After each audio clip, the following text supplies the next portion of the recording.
আসসালামু আলাইকুম ভাইজানারা। তো আমাদের কাছে একটা ইনফ্রারেড চুলা সার্কিট আছে। তো এটার সমস্যা হলো কি, আমরা সবগুলো সেট আপ করে নিয়েছি এখানে।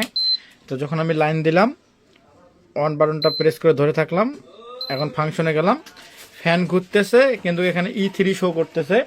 তো এই যে সমস্যা আছে, এটার সমাধান কিভাবে করা যায় সেটা আজকে এই ভিডিওতে দেখাবো। তো আর কথা বাড়াবো না, চলে যাই আমাদের মূল ভিডিও।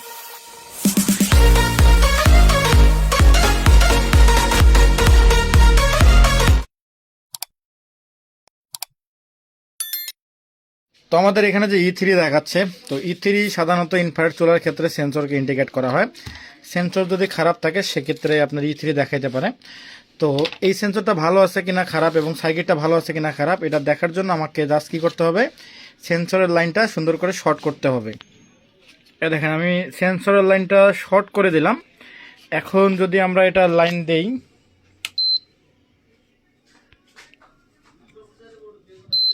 অন ফাংশন, তো দেখেন আমাদের এখন যে কয়েলের লাইন আছে অথবা আমাদের সিরিজ লাইন আছে সেটা এখন জ্বলতেছে, আমাদের ফ্যানও ঘুরতেছে। তার মানে আমাদের যে সমস্যাটা ছিল এটা কিন্তু সমাধান হয়ে গেছে 100%। তো এখন আমাদের আরেকটা এখানে করণীয় কাজ, ভাই বলেছিল যে কিছুক্ষণ চলার পর এটা বন্ধ হয়ে যায়।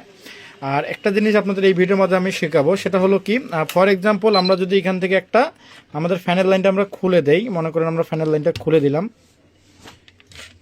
তো ফ্যানের লাইনটা খুলে দিলে কি আসলে আমাদের সার্কিটে কি কোড দেখাবে এটা আমরা এখানে একটু জেনে নিতে পারি সার্কিটের জন্য। তো এখানে 2000 ওয়াট শো করছে, চলতেছে।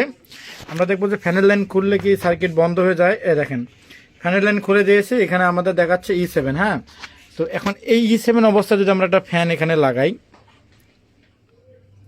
এই যে ফ্যানের লাইন লাগাইলাম, E7 সেরে গেল, আমাদের বাল্ব চালু হয়ে গেল। তাহলে আমরা বুঝতে পারলাম এখানে অনেক কিছু। সেটা হলো আমাদের যদি সেন্সর খারাপ থাকে তাহলে আমাদের E3 আসলো এই সার্কিটে, যদি আমাদের ফ্যান না ঘোরে, ফ্যান নষ্ট থাকে, তাহলে কি আমাদের E7 আসলো।